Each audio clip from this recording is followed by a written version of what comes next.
Hi friends, നമ്മളിന്ന് നോക്കുന്നത് SCERT chapter wise ക്ലാസ്സിൽ 6ാം ക്ലാസ്സിലെ സോഷ്യൽ സയൻസിൽ രണ്ടാമത്തെ ചാപ്റ്ററാണ് മധ്യകാല ഇന്ത്യ, സമൂഹം, വിഭവം, വിനിമയം.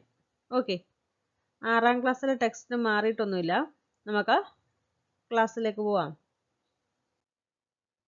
നോക്കിക്കേ, ഇവിടെ ഒരു കുറിപ്പ് കൊടുത്തിട്ടുണ്ട്. ബാബർനാമയിലെ ഒരു ഭാഗമാണ് പറഞ്ഞേക്കുന്നത്. നമുക്കൊന്ന് വായിച്ചു നോക്കാം. ഹിന്ദുസ്ഥാൻ അത്ഭുതമുളവാക്കുന്ന ഭൂഭാഗമാണ്. ഹിന്ദുസ്ഥാനെ കുറിച്ചാണ് പറയുന്നത്. മറ്റു രാജ്യങ്ങളുമായി താരതമ്യം ചെയ്യുമ്പോൾ അത് തികച്ചും വിഭിന്നമാണ്. ഇവിടുത്തെ പർവ്വതങ്ങൾ, നദികൾ, കാടുകൾ, മരുഭൂമികളെല്ലാം വ്യത്യസ്തമാണ്. ഇവിടുത്തെ മൃഗങ്ങൾ, ചെടികൾ, ജനങ്ങൾ, ഭാഷകൾ, മഴ, കാറ്റ് എല്ലാം വൈവിധ്യമാർന്നവയാണ്.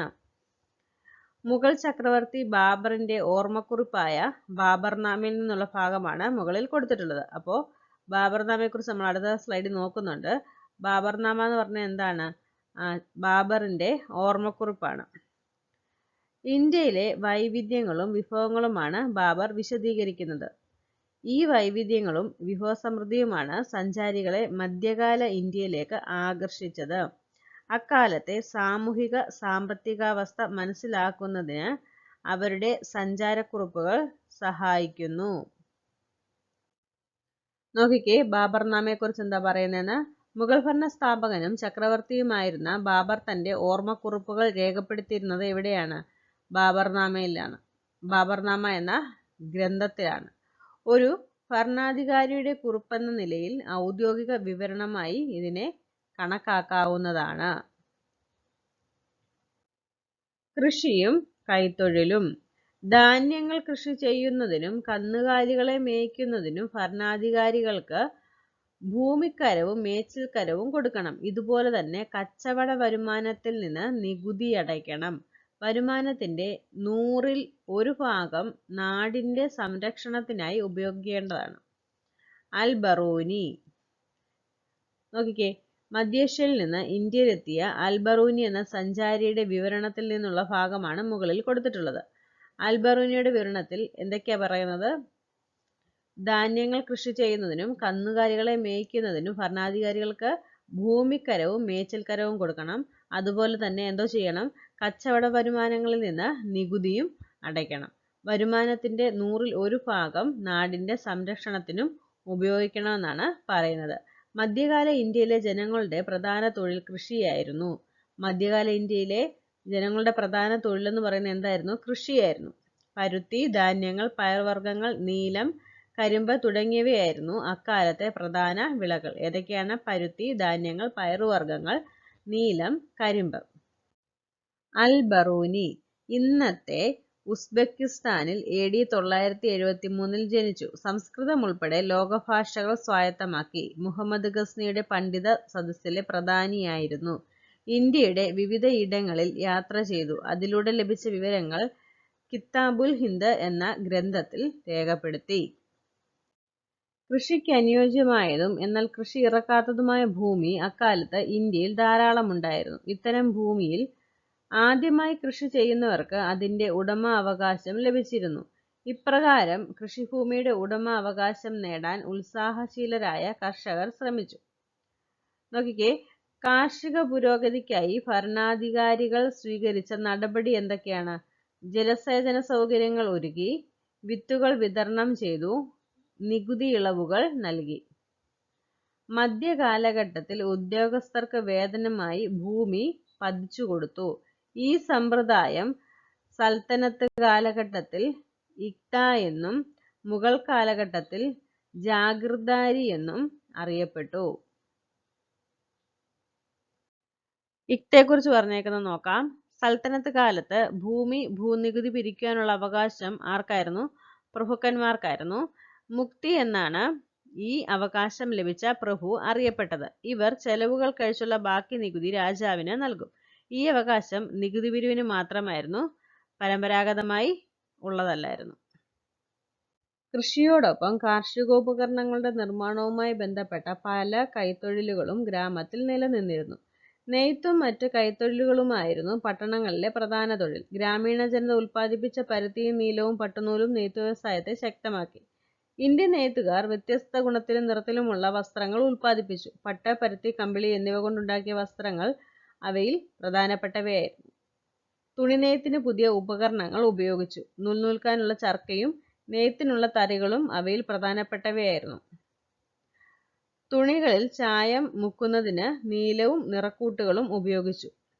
ഇന്ത്യൻ തുണിത്തരങ്ങൾ ലോകപ്രശസ്തി നേടി. ഇവിടെ കർഷകർ ജലസേചനത്തിന് ഉപയോഗിക്കുന്ന ജലചക്രം കാണിച്ചിട്ടുണ്ട്. അതുപോലെ തന്നെ നൂൽ നൂൽക്കുന്ന ചർക്കയും കാണിച്ചിട്ടുണ്ട്. ഓക്കെ. നഗരങ്ങളും വാണിജ്യവും.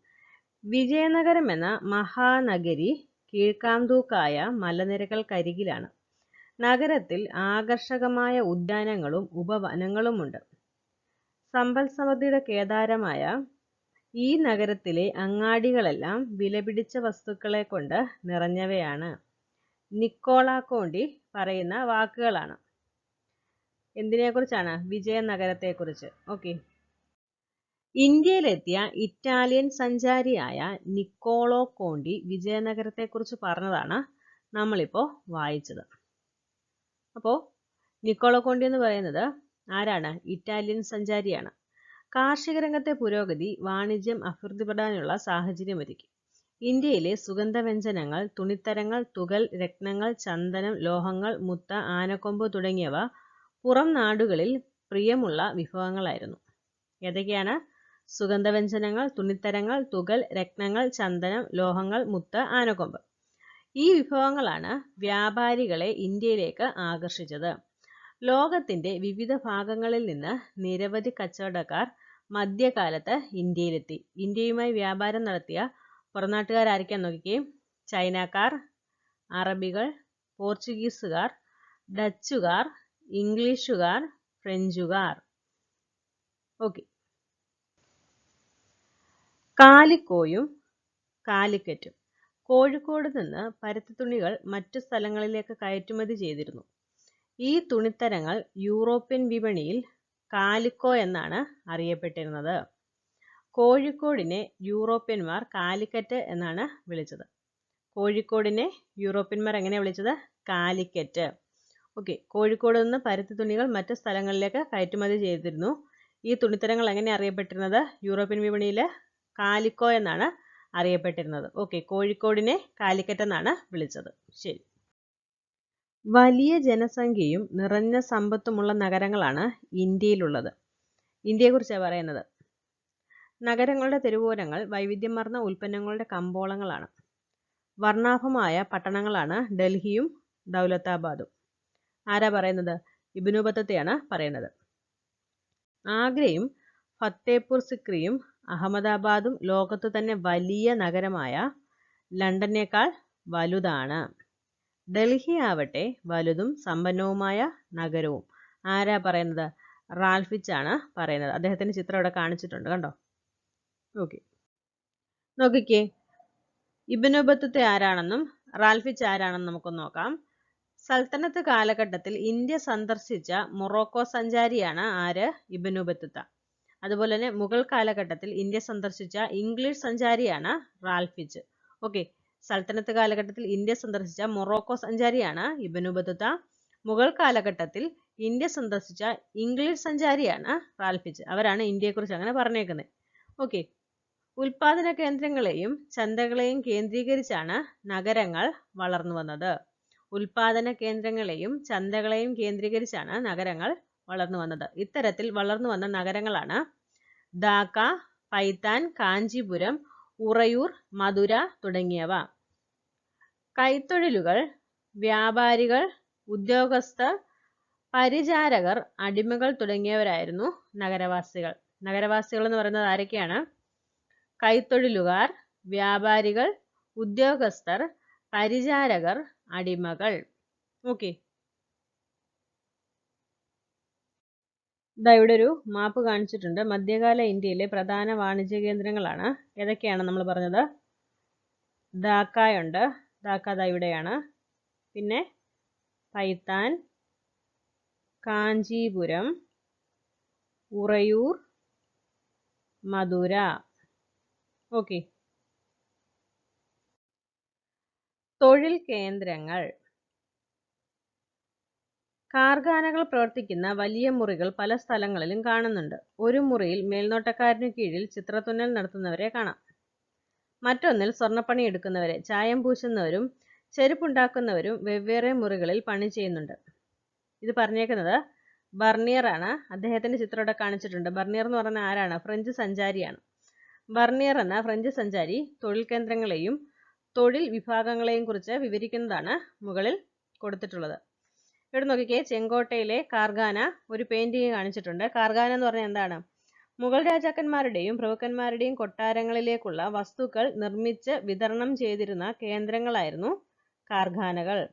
എന്താണ്? മുഗൾ രാജാക്കന്മാരുടെയും പ്രഭുക്കന്മാരുടെയും കൊട്ടാരങ്ങളിലേക്കുള്ള വസ്തുക്കൾ നിർമ്മിച്ച് വിതരണം ചെയ്തിരുന്ന കേന്ദ്രങ്ങളായിരുന്നു കാർഖാനകൾ. കാർഖാന. മുഗൾ ഭരണകാലത്ത് രാജാക്കന്മാരുടെയും പ്രഭുക്കന്മാരുടെയും കൊട്ടാരങ്ങളിലേക്ക് വേണ്ട വിവിധ ഉൽപ്പന്നങ്ങൾ നിർമ്മിച്ചു നൽകിയിരുന്നത് എവിടെ നിന്നാണ്? കാർഖാനയിൽ നിന്നാണ്.